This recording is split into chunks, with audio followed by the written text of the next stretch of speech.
नमस्ते बच्चों, क्या आप तैयार हो? तो चलो आज हम सीखेंगे पर्यावरण। हमारा पर्यावरण। आपने पर्यावरण शब्द तो कई बार सुना होगा। पर्यावरण बचाओ, पर्यावरण वाचवा। तो आप सोचते होगे कि ये पर्यावरण है क्या? पर्यावरण म्हणजे काय? तो बच्चों, पहले मुझे बताओ हमारे आसपास हमें क्या दिखता है? आपल्या सभोवताली आपल्याला काय काय बरं दिसतं? हमें रोज कई प्रकार के पंछी दिखते हैं, पक्षी दिसतात, कई प्रकार के जानवर दिखाई देते हैं, प्राणी दिसतात, कई प्रकार के पेड़ दिखाई देते हैं, झाड़े दिसतात। जब हम गांव जाते हैं तो वहां पे हमें खेती दिखाई देती है। जेव्हा आपण गावी जातो तेव्हा तिकडे आपल्याला शेती बघायला मिळते। सुंदर सुंदर पर्वत दिखाई देते हैं, नदी, तालाब, झरना दिखाई देते हैं, म्हणजेच पाणी बघतो। जंगल भी होते हैं जहाँ शेर, हाथी, हिरन आदि जानवर रहते हैं। घर, जिस घर में हम रहते हैं, हमारे आसपास कई प्रकार के घर हमें दिखाई देते हैं।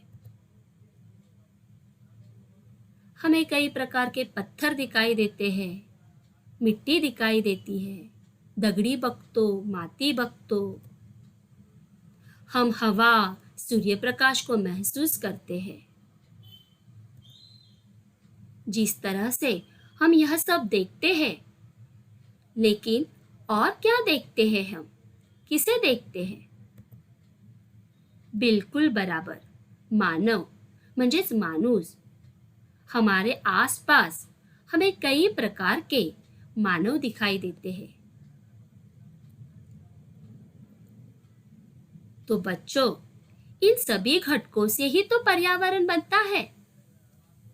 बच्चों, सजीव और निर्जीव घटक से ही पर्यावरण बनता है। इन घटकों से ही हमारा पर्यावरण सुंदर दिखता है। लेकिन बच्चों, क्या आपको पता है पर्यावरण के यह घटक एक दूसरों पर निर्भर होते हैं। पर्यावरणातले हे घटक एकमेकांवर अवलंबून असतात। कसे? तो पहले मुझे बताओ, हम क्या खाते हैं? अपन काय खातो?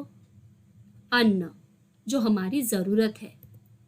हम रोज कई प्रकार के अन्न पदार्थ खाते हैं, जैसे सब्जियां हैं, पत्ते वाली सब्जियां हैं, फल है, दूध है, कई लोग अंडे खाते हैं।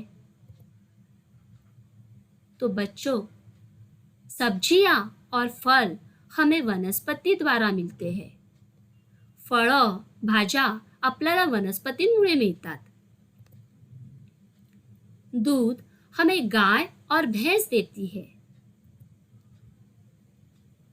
मुर्गी अंडे देती है, कोंबड़ी अंडे देतात। यह हो गया हमारा भोजन। लेकिन पंछी जो दाना खाते हैं या कीड़े खाते हैं, वह भी उन्हें पर्यावरण से ही प्राप्त होता है। जंगली जानवरों को जब भूख लगती है तो जंगल के दूसरे जानवरों की शिकार करके वह उन्हें खाते हैं। बकरी, गाय, बैल, भैंस आदि अनेक जानवर घास खाते हैं, गवत खातात। जिस तरह से हम अन्न पदार्थ खाते हैं, उसी तरह से वनस्पति को अपना अन्न बनाने के लिए सूर्य प्रकाश की आवश्यकता होती है और वह उसे पर्यावरण से ही प्राप्त होता है। अब हम देखते हैं घर, जो हमारी दूसरी जरूरत है। बच्चों, जिस घर में हम रहते हैं, वह बनाने के लिए पत्थर, ईंट, रेत, लोहे की सलिया, लकड़ियां जरूरत होती है। यह सब हमें पर्यावरण से प्राप्त होता है। घर बनवण्यासाठी लागणाऱ्या लाकडे, दगडी, विटा, रेती, लोखंडाच्या सळ्या हे सर्व पर्यावरणामधून मिळते।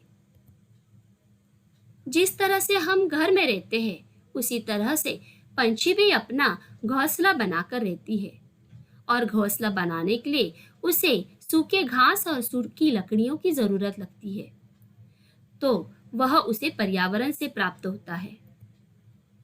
अब हम देखेंगे वस्त्र म्हणजेच कपड़े। हम कई प्रकार के सुंदर सुंदर कपड़े पहनते हैं। जो कपड़े हम पहनते हैं वो बनाने के लिए जिस कापूस यानी रुई की आवश्यकता होती है, वह कापूस यानी रुई हमें वनस्पति से मिलता है। ठंड के मौसम में हम गर्म कपड़े पहनते हैं, यानी स्वेटर पहनते हैं, कान टोपी पहनते हैं। तो वह बनाने के लिए जिस लोकर की जरूरत होती है, वह लोकर हमें भेड़ द्वारा मिलती है। स्वेटर, कानटोपी ज्यापासून बनवले जाते ते लोकर आपल्याला मेंढीपासून मिळते। हम सजीवों को पानी की अत्यंत आवश्यकता होती है। वह पानी भी हमें पर्यावरण से ही प्राप्त होता है, जैसे बारिश है, तालाब है, नदी है, झरना है, कुआं है। तो पानी भी हमें पर्यावरण से ही प्राप्त होता है। हवा, हमें हवा की बहुत ज़रूरत होती है, क्योंकि हम जब सांस लेते हैं तो हवा अंदर लेते हैं और सांस छोड़ते हैं तब हवा बाहर छोड़ते हैं। तो हम सजीवों को हवा बहुत ज़रूरत होती है और ये हवा हमें पेड़ के कारण मिलते हैं।